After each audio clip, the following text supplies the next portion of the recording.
मूल पाठ सुनाओ अपने पितरों को प्रसन्न करने के। और ऐसा संसार में कौन है जिसके पितर नहीं है, पूर्वज नहीं है? अभी अवसर है तो सुना लो। अगर हम अपने पूर्वजों को नहीं सुनाएंगे तो बच्चों को शिक्षा क्या दे रहे हैं? हम शरीर छोड़ देंगे तो हमारे बच्चे भी हमारे लिए नहीं करेंगे। हमने ज्ञान नहीं दिया, हमने शिक्षा नहीं दी, और हम उनके लिए भरोसा भी क्यों करें? हम अपने पूर्वजों को भी सुनाएं और जीते जी अपने आप को भी सुनाएं।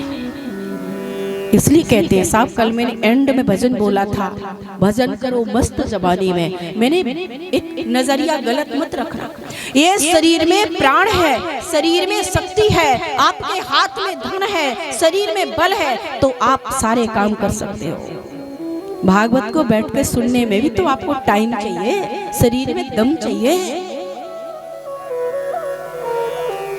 हाथ में दम नहीं रही, शरीर में दम नहीं रही, अपना ही सारा जो खजाना था ना वो बच्चों को चला गया, अब शरीर संभाल ही नहीं पा रहा। अब कहते बेटा कथा सुनने जाऊंगो, कथा सुनने जाऊंगी, चाहती उन्हें पूर्वजों के लिए कछु कर दूं, जिंदगी भर तो तेरे लिए करती रही, अब दे दे। ए बुढ़िया चुपचाप बैठी रही, अभी तो जवानी हमारी आई है, खेल खा लेने दे, अभी तो कमाई शुरू हुई है। क्योंकि हमने अपने समय पर नहीं काम किया, इसलिए जब युवावस्था है, हमारा शरीर चल रहा है, हमारे हाथ में धन है, तो हम सारे वो काम कर लें जो हमारे साथ जाने हैं। इसलिए अपने पूर्वजों को मूल पाठ सुनाओ, उनके निमित्त भागवत करवाओ, उनकी बरसी आती है तो भागवत करवाओ। और मैं तो कहती हूँ अपनी शादी की वर्षगांठ हो तो भी अपने शरीर में प्राण है, अभी दोनों युवा जोड़ा हो तब भी भागवत करवाओ। तुम्हारे पुत्र संतान तुम्हारे मरने के बाद नहीं भी करें तो जीते जी इतना कर जाओ, तुम्हें आवश्यकता न पड़े। ये होना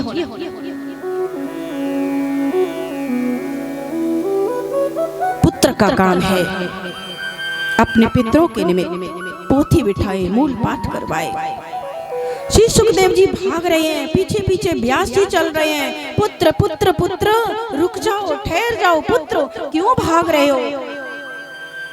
तब वृक्षों की ओर से आवाज आई, मानो वृक्ष व्यास जी को समझाना चाहते हैं कि व्यास जी आपने तो एक ही पुत्र को पैदा किया, व्यास जी आपने तो एक ही पुत्र को पैदा किया है, हमने तो फलों के रूप में अनेकों पुत्रों को जन्म दिया है, और हम दूसरों को खिलाने के लिए फल देते रहते हैं, और नहीं दे पाए तो लोग पत्थर मार के तोड़ लेते हैं।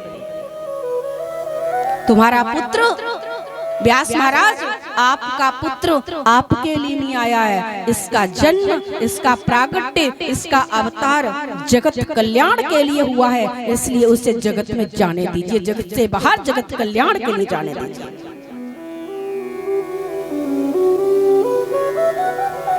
श्री सुखदेव जी महाराज जी की ओर से वृक्षों ने उत्तर दिया।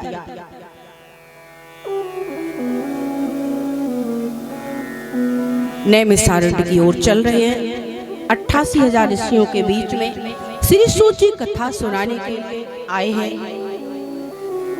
आसन दिया गया है। देखो, जहाँ कोई अनुष्ठान होता है वहां पर कुछ नियम बताए गए। जब भागवत अनुष्ठान किया जाए, जहाँ अनुष्ठान होता है वहां पर वक्ता कैसा होना चाहिए? ब्राह्मण होना चाहिए। ऐसा भी होना चाहिए कि संस्कृत के श्लोक भी बोले, कोई दुर्गुण उसके अंदर ना हो, गुरुमुखी हो, ये लक्षण बताए।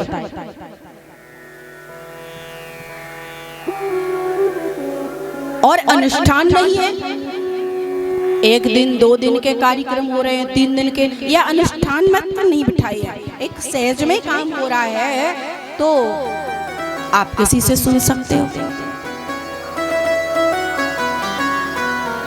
सनातन संस्कृति ने सबको सम्मान दिया है। श्री सूत जी महाराज जी को बिठाया ऊपर और ऋषियों ने कथा सुनी है। प्रेम से कहो जय श्री राधे राधे राधे।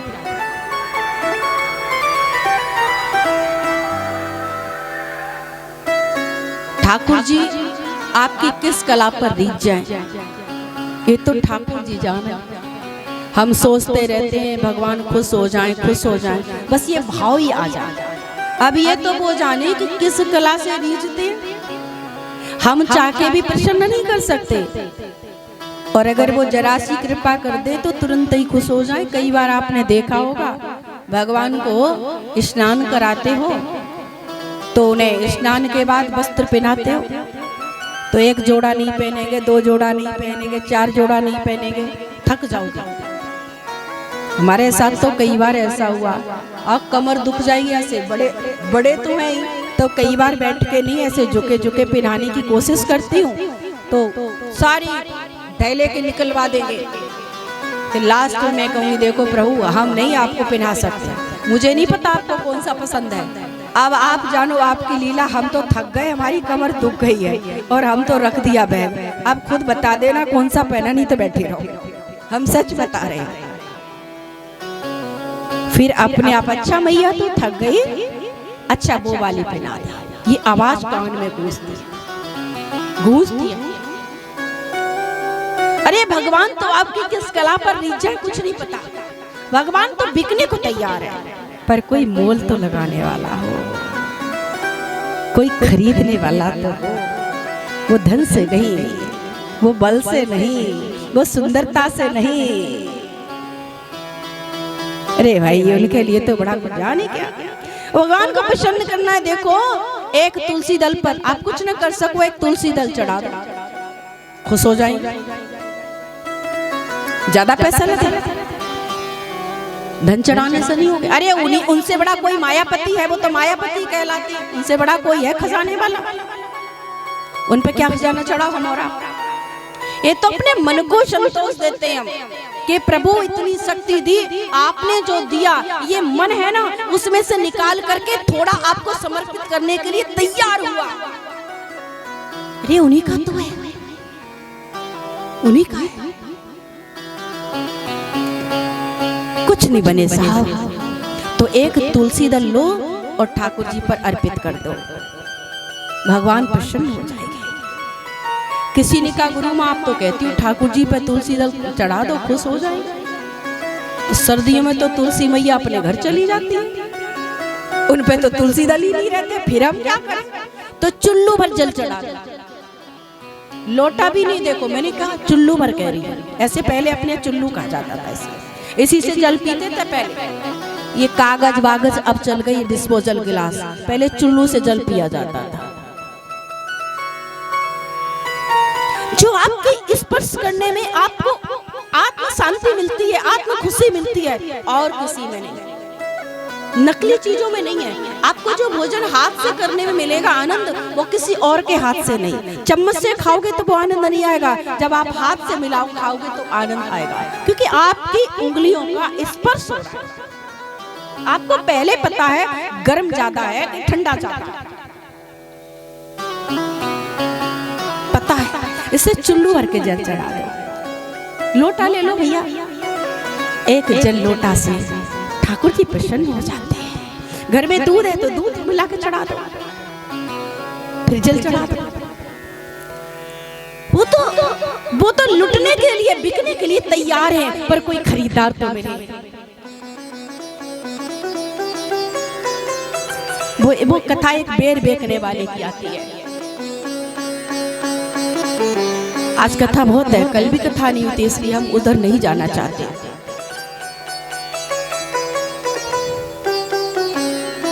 अगर आप चुल्लू भर पानी भी चढ़ा दोगे तो भी ठाकुर जी, दुनिया के धनवानों से मैं कहना चाहती हूँ कि ठाकुर जी धन से नहीं पिघलते, सुंदरता से नहीं पिघलते, बल से नहीं पिघलते। तुम चुल्लू भर पानी जल चढ़ा देना, तुलसी दल चढ़ा देना, तो मेरा ठाकुर तुम्हारे पीछे पीछे घूमेगा, तुम्हारे पीछे पीछे तुम्हारे काम करेगा। पर करके तो देखो, पर लोग नहीं करते, तुम्हारे पीछे पीछे ठाकुर जी घूमेगा।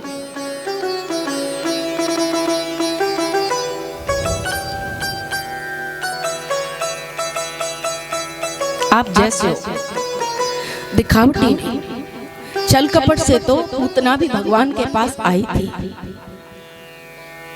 पर भगवान ने स्वीकार नहीं किया। छल कपट से शूर्पणखा तैयार होकर के आई थी, पर भगवान ने स्वीकार नहीं की। और जैसी थी मेरी सबरी मैया वो वैसी आ गई थी, जैसी थी मेरी विदुरानी काकी वैसी ही समर्पित हो गई थी, और दोनों को भगवान ने स्वीकार कर लिया था। आप तन को सजाते हो, तन को सजाना छोड़ दो, सजाइए। मैंने कहा ना, मैं विरोधी नहीं हूँ, तन को सजाने के साथ साथ साहब मन को भी सजा दीजिए। और जिसने मन को सजा लिया है ठाकुर जी उसी के पीछे पीछे है साहब, वो पीछे पीछे बस मन को सजा लिया। फिर ठाकुर जी आप हो जाएंगे, आप समर्पित, आप जैसे हैं जो भी है बस समर्पित होइए, शरणागति बताई गई है। हे प्रभु, हे नाथ, जब दुनिया के लोग ठुकरा देते हैं तब एक ही दरवाजा होता है जो तेरा है, हमेशा खुला रहता है, तू अपना लेता है। आप देखो दरवाजे पर लोग कब पहुंचते हैं भगवान के, जब दुनिया के लोग ठुकरा देते हैं, तब भी तुम्हें मंदिर का दरवाजा खुला मिलेगा। आजा भक्त आजा आजा।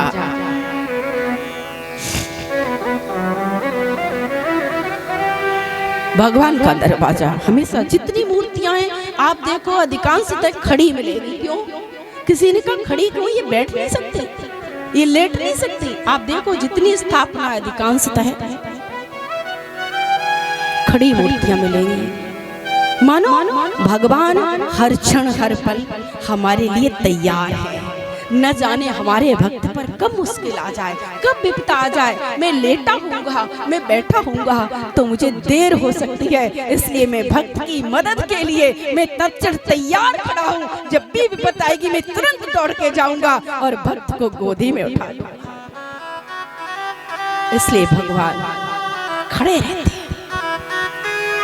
सोचा 24 घंटे में स्थापना करते हैं खड़े भगवान की। हम लोग को अगर 1 घंटे भी यहाँ खड़ा होता तो कितने थक जाते हैं। 1 घंटा छोड़ो 5 मिनट भी लाइन में लगे हो तो परेशानी लगती है। और भगवान की तो स्थापना सोचो जब से हुई है, जब तक वो विराजमान है तब तक खड़े हैं तो खड़े ही हैं। ये कल्पना करना कभी, जब तक भगवान के हृदय तक नहीं जाओगे, भगवान को नहीं समझोगे, तब तक ये चीजें बाहरी से समझ में नहीं आता।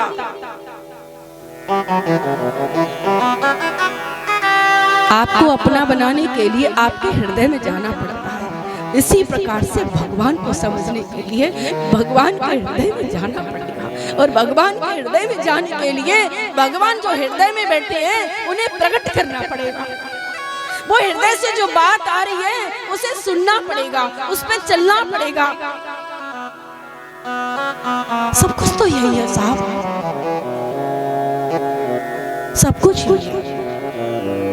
कल आज ही मेरी बात आज गूंजेगी आपके कानों में, रात भर सोने नहीं देगी। सोचना भगवान को हम खड़ी मूर्तियों में स्थापित कर देते हैं और वो कितनी वर्षों तक खड़े हैं। क्यों खड़े हैं? थकते नहीं होंगे? वैसे तो वो भगवान है, भगवान थकते नहीं, बात सही है। लेकिन जब आप भगवान थकते नहीं तो खड़े ही क्यों किए? मूर्ति में बिठाई क्यों है? वो तो सब जगह भाव ही तो है। भाव है तो जब आपने स्थापित कर दिए, खड़े हैं।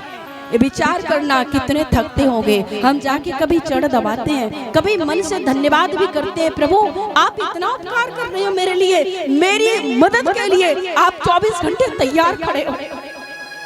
कितना भगवान दयालु है, कितना कृपालु है। जब भगवान के पास पहुंचोगे तो समझ आ जाओगे।